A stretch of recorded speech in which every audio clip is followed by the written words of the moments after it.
And then guess who's going to get blamed? You are. Amen. You know why? You followed through. You did. Amen. Sometimes, and I hate to say this because it doesn't make time with the modern day times, but I'm just telling you, sometimes you just got to get your wife pissed off. Amen? She may stay mad for a week or a month or whatever, but so be it. Amen. Amen. We ain't doing this. We're just not going to do it. Amen? Amen. Amen. I don't care if you're mad at me or not. Amen? I don't know how many times my wife's got mad at me. She wanted to do something. I said no, and there was times my wife said she'd give good advice.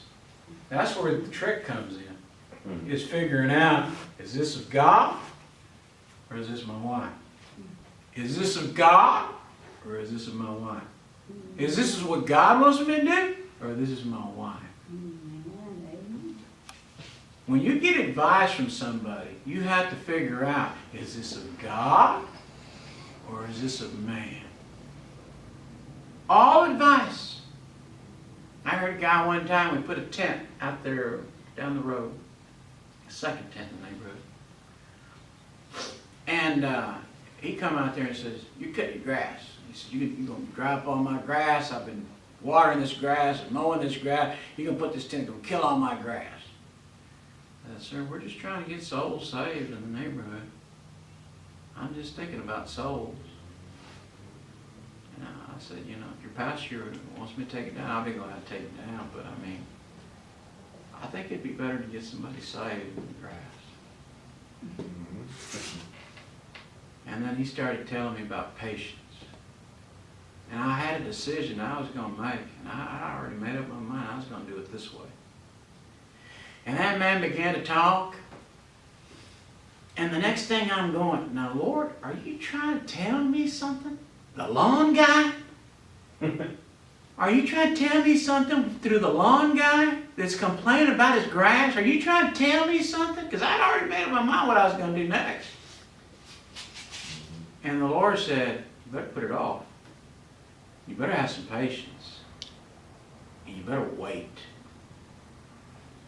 And God was speaking through a man I only met once in my whole life. If he would walk in here, I wouldn't recognize him. If he would have walked through that whole meeting, I would have never recognized him. But it was God speaking through the lawn man, speaking to me, saying, it's going to be all right. Have some patience. Have some patience. And it'll be all right. Ladies, amen. Before the decisions are made, there's some major decisions. Everybody. You know, the one is a car. That's a major decision. What kind of vehicle we're going to use. All right? I mean, there's some major, where are we going to live? That's a major decision. What are we going to do for a living? That's a major decision. You understand that, sir? You understand that is? It's a major decision. You got to have some patience. You got to make sure, is this of God? Does God want me to do this? Y'all got to get it through your heads. This is what the Lord wants. Now, you say, are you going to ask somebody? I can give you some advice. You better make sure, amen. I can tell you what the book says to do. You know, I'll be glad to do that. I'll be glad to tell you what the book says. Amen. But you know who has to make the ultimate decision? You get to make the decision. Now, there you are, Abraham.